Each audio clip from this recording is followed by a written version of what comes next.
Laura,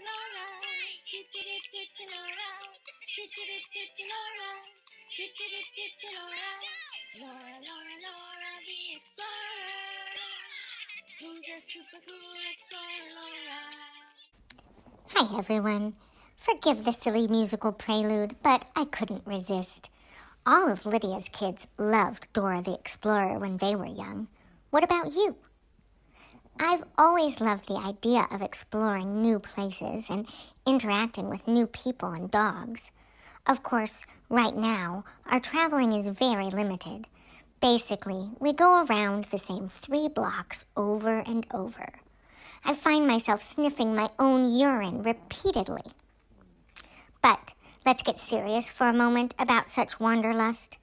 Exploring comes out of imperialist thought and carries with it assumptions of conquering.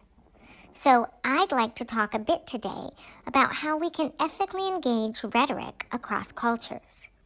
To do that, I need to start with Edward Said's book and concept, Orientalism. Orientalism is a Western system of knowledge about the East, as always in comparison to the Occident or the West. Within the system of Orientalism, the East is depicted as beautiful, exotic, mysterious, and alluring, yet also lustful, violent, static, and backward. Said argues these generalizations are a projection against which the West can claim superiority. So, why do I bring this up right after bringing up Dora the Explorer? Well, exploring as a notion comes from classic Orientalist travelogues of the 19th century, the great era of European exploration and colonization, and the beginning of an Orientalist ideology. Exploration and exploitation go hand in hand. These generalizations still inform Western academic inquiries into discourses of the East, and the whole process of Orientalism is a discursive process. The Orient is created through discourse, is a rhetorical construct of the West. So how can we, as rhetoric students in the United States, responsibly engage in any cross-cultural rhetoric and ostensibly decenter our own Western standpoint? In 2013, 2 issues came out in rhetoric journals focusing on the issue of comparative and transnational rhetorics. Rhetoric Society Quarterly's special issue on comparative rhetorics included essays by Lu Ming Mao, Carol Lipson, C. Jan Swearingen, and Bo Wang. In Jack, a special issue on rhetorics regulating childhood and children's rights, featured a special cluster of essays on transnational feminisms, featuring scholars Rebecca Dingo, Rachel Reidner, Jennifer Wingard, and Eileen Schell. Here, I would like to highlight some of the points made by Wang and her essay, Comparative Rhetoric, Postcolonial Studies, and Transnational Feminisms, a Geopolitical Approach, and the introductory essay from the cluster in Jack by Dingo, Reidner, and Wingard, called Toward a Cogent Analysis of Power, Transnational Rhetorical Studies. Both essays are approaching the same problem of power from a geopolitical rhetorical perspective. Okay, my tongue hurts. That was a lot of name-dropping, but all of those scholars have continued to produce important work on this subject. Let me slow down and just highlight some important points.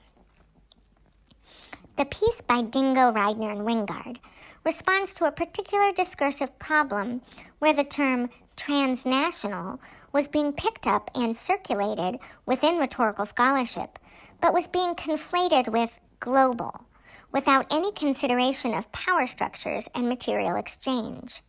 They write, quote, "We find that few rhetorical scholars adequately address what we see as the spirit and intentions of transnational studies, namely, a cogent analysis of globalized power, specifically how global capital as well as state, sovereign, territorial, historical, and cultural power operate simultaneously and reinforce each other in different times, places, and contexts." This is their jumping-off point, connecting transnational studies concerned with neoliberal structures of power and meaning to rhetorical studies. Wang, on the other hand, is wrestling with a similar problem from the point of view of a scholar in the archives working under the umbrella of comparative rhetoric. Her questions concern a shifting of the ground on which rhetoric scholars think they stand, a Greco-Roman ground, a standpoint from which to compare the Occident versus the Orient. She suggests, quote, a geopolitical approach informed by post-colonial and transnational feminist studies would help set the stage for more sophisticated studies on non-Western rhetorics in the 21st century. Both of these pieces ask us to reconsider the rhetorical situation as we have conceived of it, and to question the deterministic screens or lenses through which we view all discourse. Even labeling some rhetorics non-Western reveals our deterministic screen as already Western, already othering, already comparing. Dingo, Reidner, and Wingard would further ask us to think beyond these as two discrete sites, and to think transnationally about the influences these sites have on one another, the flow of power exchanged between a multitude of sites. Both essays ask us to think outside the sovereignty of the nation-state and of the individual subject. Let me pause and restate the definition of neoliberalism that these authors give, because it structures their analysis of transnational rhetorics and implicitly influences Wang's essay as well. Quote, neoliberalism, as an economic theory, values strong private property rights, free markets, and free trade as a means through which to assure individual and social freedom. Neoliberal discourses are often rhetorically framed in absolutist terms, as beyond debate and common sense. Neoliberalism means the global expansion of markets and service economies, the upward distribution of wealth, and the withdrawal of state services. The key there was that part that I emphasized, as a means through which to assure individual and social freedom. There's a conflation in neoliberalism between free trade, free markets, property rights, and freedom, individual and social freedom. This definition goes on, but let me illustrate. Right now, our economies are shutting down. We cannot fuel service economies without workers. Some people are arguing that we must open up these businesses, these service sectors, despite the real physical threat of disease and death. Meanwhile, Trump is telling states to fend for themselves in acquiring personal protective equipment and testing apparatuses. This is neoliberal economy at work and neoliberal values at play. So, how do we engage transnational rhetorics? How do we study historical and cross-cultural rhetorics while also decentering the Western tradition, looking beyond the nation-state and considering subjectivity as constructed by neoliberal forces? Good questions. Wang does something I wish more rhetorical scholars would do. She invokes her very particular standpoint as a frame for her work. And she ends her essay qualifying her claim, rather than restating her thesis as now a proven fact. She writes, I'm obliged to qualify the claim of this essay.